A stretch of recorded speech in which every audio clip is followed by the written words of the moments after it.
Okay, we need to introduce the idea of equilibrium. I want you to imagine that this here is a classroom that you can see on the screen.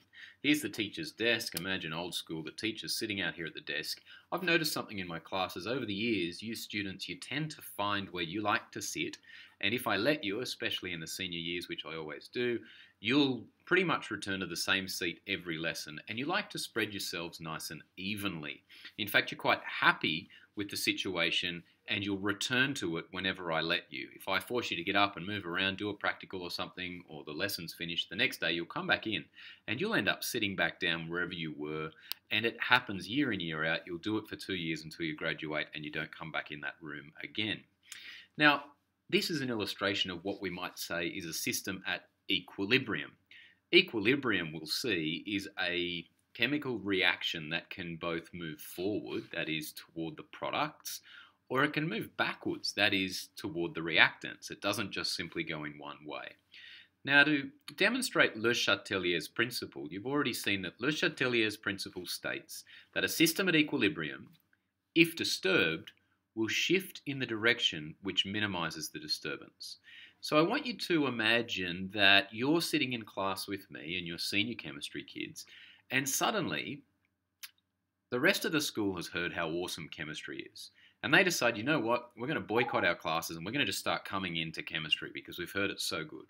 And so let's let's illustrate what that might look like by adding some extra students. So we'll make the students slightly different size. They can be younger students, and let's make them pink. So suddenly you're in chemistry, and let's say the door's over here. In comes one student, and then they all start piling in. We just got these students just piling in. What will happen after a while is that as these guys start to come in and they start to take up a bit of space in here, they're going to make you guys feel uncomfortable. Now, you guys are pretty tribal, so what you'll probably do is you'll probably start to shift in a direction which enables you to sort of maintain the status quo. You've got your sort of your spaces between one another, and you don't really like these new students coming in, so you guys all start to feel a bit threatened and you move over here.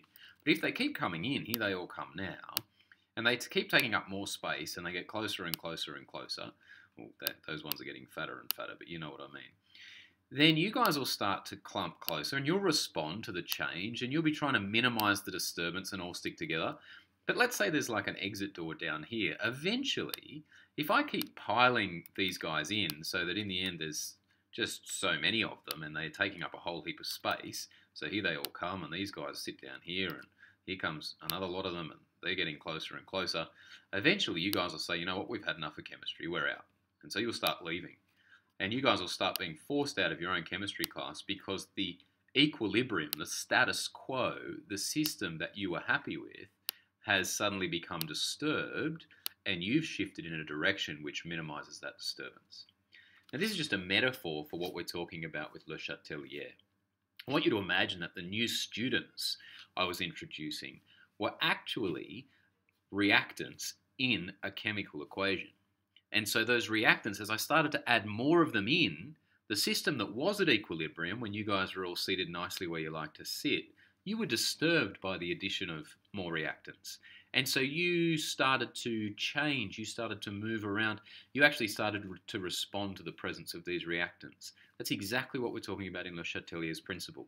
The more you disturb it, and there are several ways we can disturb it, and you'll see that in the next video, the more the system will respond to the change to try and minimize the effect of that change. So having done that as an introduction, we're now going to move on to further understanding.